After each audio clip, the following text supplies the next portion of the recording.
This essay on workings of the stars and earthly substances is only a small part of several years' work in the Biological Institute at the Goetheanum. In it, we have tried to penetrate into the essence of matter, to learn to know the effects of the workings of substances, to set free the cosmic forces embedded in them, and through a spiritual conception, to restore what is earthbound to the universal spirit. The term stars is used here in the ancient sense, referring to all luminous bodies of the heavens, fixed and moving, and in these experiments refer directly to the sun, moon, and planets.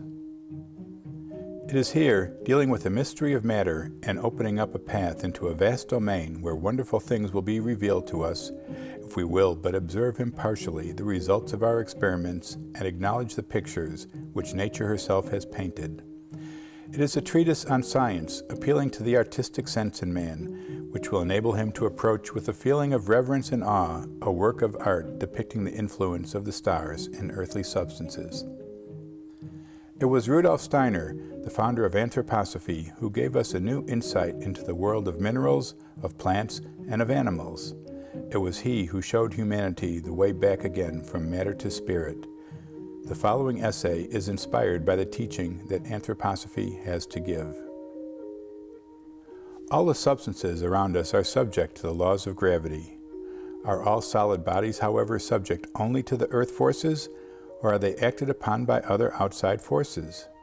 Is it possible, in fact, for the stars themselves to influence and to work upon earthly matter?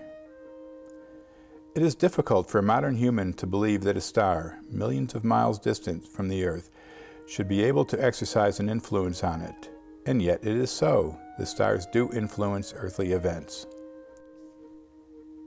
In a lecture given by Rudolf Steiner to a body of natural scientists, one finds the following important statement. So long as substances are in a solid state, they are subject to the forces of the earth. But as soon as they enter the liquid state, the planetary forces come into play. This means that the solid unalloyed iron, or any iron salt, is subject only to earth forces. But dissolve it in water, and in solution it is subject not only to the forces of earth, but also to the planetary forces of Mars, to whom we owe the origin of iron on our earth. Unalloyed silver, or any silver salt in its solid state, is subject to earth forces, but when dissolved in water, it is the moon that is working in the solution. For it is to the influence of the moon in a remote past that we owe the origin of silver. Unalloyed lead, or any lead salt in its solid state, is subject to earth forces only, but when dissolved in water, it comes under the influence of Saturn, according to the statements of Dr. Steiner. We shall now proceed to describe a series of experiments which, up to a point, anyone can verify for themselves. Why am I compelled to say up to a point? Will become apparent in the course of the essay. The preparations for the experiment are exceedingly simple. Except for the substances, only filter paper and a certain kind of glass cup are necessary. We employed for our experiments 3 solutions of mineral salts: sulfate of iron, nitrate of silver, and nitrate of lead. We obtained the solutions by dissolving 1 gram of pure salt in 100 cubic centimeters of distilled water, which then showed the following qualities. The clear green crystals of sulfate of iron dissolve quickly. The water gradually becomes cloudy, is tinged with a light yellow, and after some time a yellow sediment is deposited. According to Dr. Steiner's statement, we should have in this solution the influence of Mars, as well as that of the Earth. Secondly, we dissolve nitrate of silver in the same way. The fine white crystals dissolve in the distilled water with the rapidity of lightning. We might say the water devours them greedily. Outwardly, we cannot recognize the silver solution, as the water remains colorless, but this liquid is stated by Dr. Steiner to be under the special influence of the moon. Thirdly, we dissolve nitrate of lead in the same way. The lead does not dissolve as quickly as iron and silver. The lead crystals have a milky appearance. They are not transparent and are heavier than the crystals mentioned above. The solution remains quite clear. We cannot find any visible difference between the mere water and the solution of lead. In this liquid, Saturn should be manifesting. We now pour the respective solutions of iron, silver, and lead into the different cups and into them we dip the filter paper. The liquid is gradually absorbed by the filter paper and after some time reaches the maximum height, where it begins to form what we will term a picture. Such pictures show a great variety of forms, and a discussion of the formative forces hidden in the salts of silver must be reserved for another essay. Plate 1 shows the photographic reproduction of a picture obtained from the silver in solution. Below that is shown a corresponding picture of the iron in solution. The sulfate of iron shows only a narrow strip of brownish yellow edged with fine wavy lines. It is unable to develop as many forms as shown in the silver solution. Of the nitrate of lead, we have no picture, for there is only a fine white salt line visible at the edge. Lead by itself produces no picture.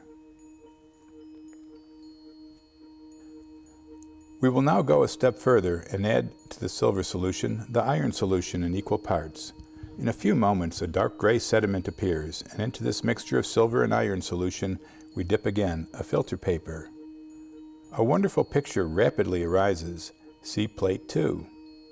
Is it possible that out of the two pictures seen in plate 1 we get this wealth of form? Forces of which one never dreamt are revealed in the union of iron and silver. A continuous growth is shown in the picture, which can naturally be realized much more vividly if one is able to follow the experiment from beginning to end. The liquid is absorbed by the filter paper, and after 10 minutes or a quarter of an hour, the first black arrow appears, to be followed by a second, a third, a fourth, and so it proceeds. The process unfolds itself before us in a marvelous manner, and we see the results of the combination of iron and silver, or, expressed in another way, the effects of the united influences of the Moon and Mars. Hundreds of pictures were made in this way. Unfortunately, they do not last. The silver blackens, and after some weeks, the picture fades. It is necessary, therefore, to take photographs immediately the experiment has been completed. One never gets tired of repeating these experiments, for the result is never the same. And why? From a chemical point of view, nothing is altered in either the silver or the iron solution. The substances remain the same. The filter paper is also the same. Yet we must find a way by which we can explain this great variety of forms. For instance, an all-important fact lies in the difference produced by an experiment that is undertaken by day to one that is carried out at night. Let us take an iron and silver solution as mentioned above and make our experiment at 11 a.m. A sunny day should be chosen and a glass placed near the window to have the benefit of the full daylight without actually being in the sun. See plate 3. This picture gives us a harmonious impression. There are few arrows to be seen. The colors are delicate, changing from blue-gray to brownish yellow, turning finally into a shimmering red. This describes the type of picture obtained if the experiment is made in daylight, about midday. With an increasing light, the forms decrease, and possibly no arrow forms will appear at all. Beginning the experiment at 11 a.m., it should be completed by 3 p.m. Now, let us repeat the same experiment at night. At 11 p.m., we will place a similar glass containing the same equal quantities of silver and iron in solution in the same place. It is a fine, clear night in spring. The forming process goes on with a far greater rapidity than by day. By 3 a.m., the whole of the liquid is absorbed by the paper. The picture is finished. See plate 4. An enormous difference is to be seen in the two pictures. One would like to say, it is merely a coincidence. It is too extraordinary to be true. But what possibilities open up before us if night and day produce results so varied? We repeated these experiments very often and always with the same result. At night, the process is accelerated and the forms created are of greater variety. One objection may be here brought forward. What is there peculiar about the night? Is not the difference between day and night the same as between light and darkness? And if so, why not make the experiment by day in a darkened room? We will answer the question by means of an experiment. At 11 a.m., we have simultaneously one experiment going on in full daylight and another being carried out in a dark room. though the sun is shining outside. See Plate 5. From 11 a.m. to 3 p.m., the experiment is carried out, and what do we find? Compare Plate 3 and Plate 5. And we must acknowledge that many forms have appeared in the darkness, which are not to be found in the light.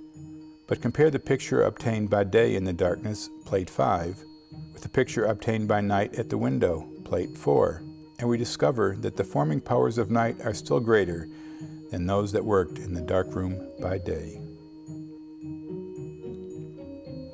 Now, it is necessary to repeat the experiment also by night in the dark room.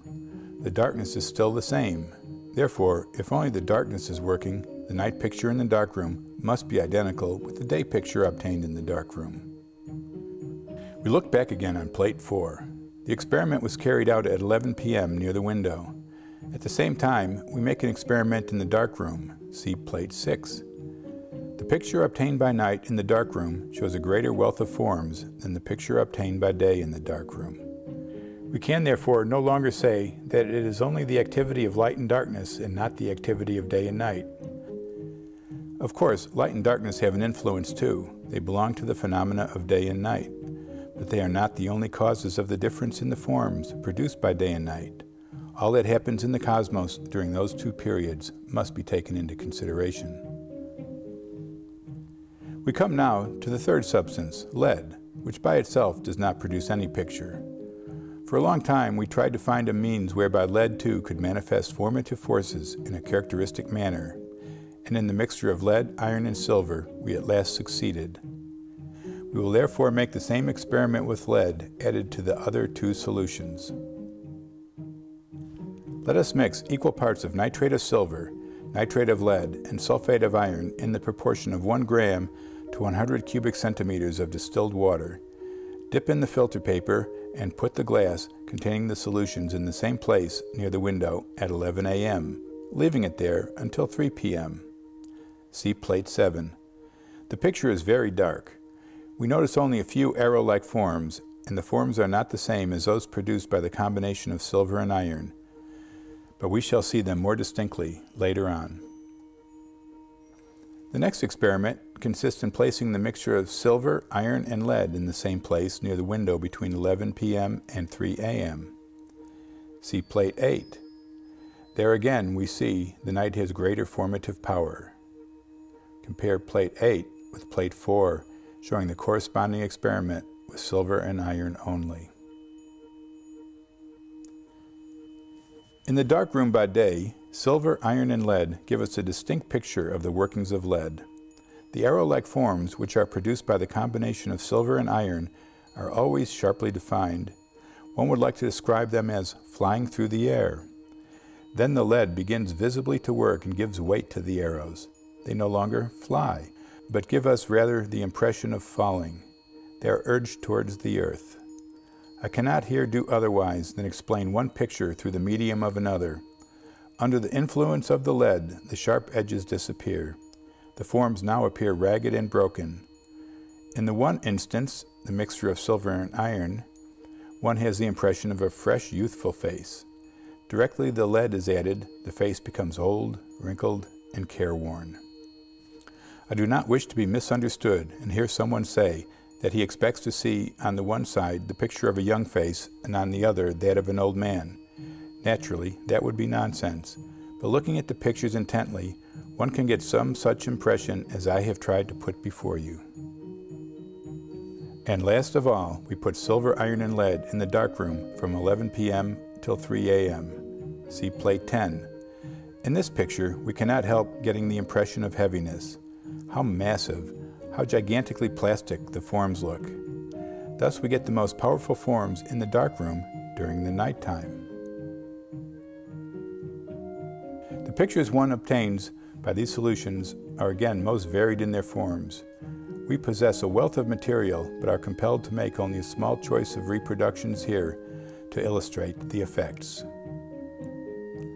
Up till now, however, there is still one thing we have been unable to demonstrate. That is, that the stars are working in the formative forces.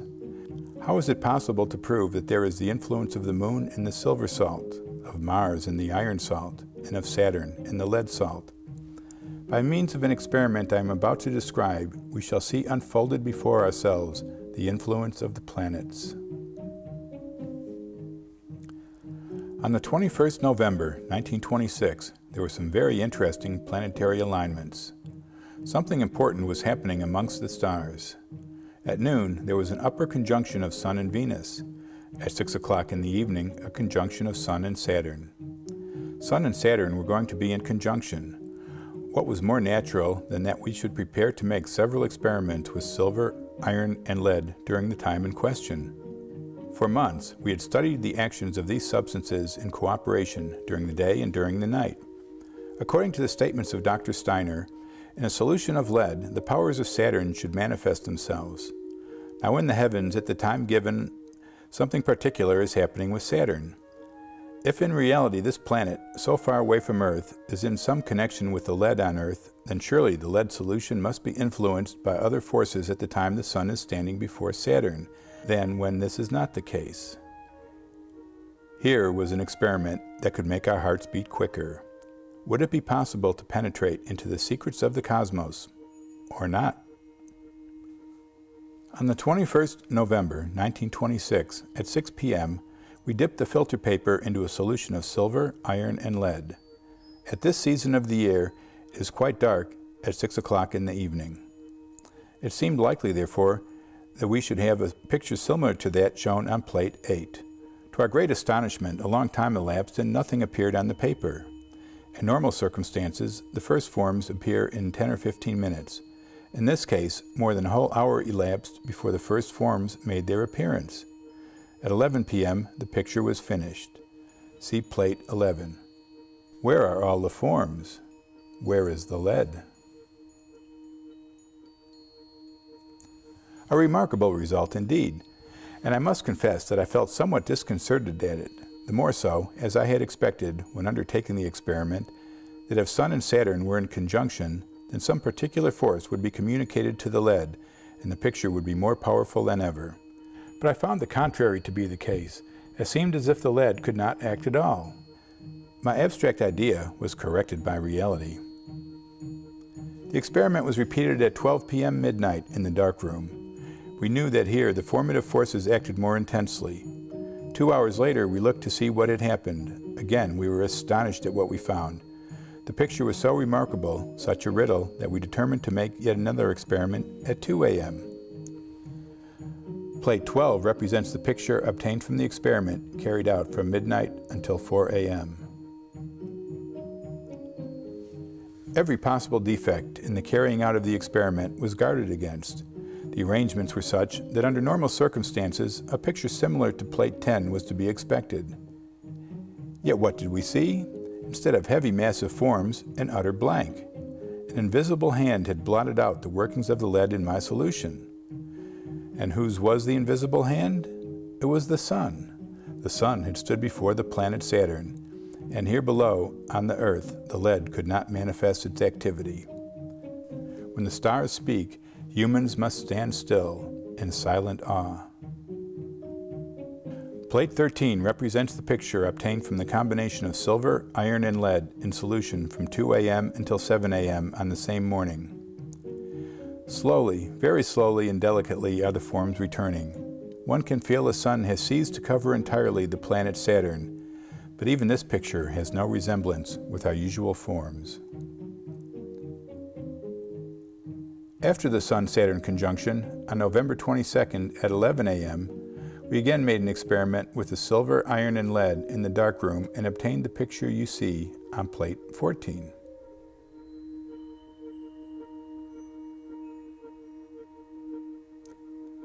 That evening, November 22nd, at 11 p.m., we again made an experiment with the silver, iron, and lead in the darkroom and obtained the picture you see on plate 15.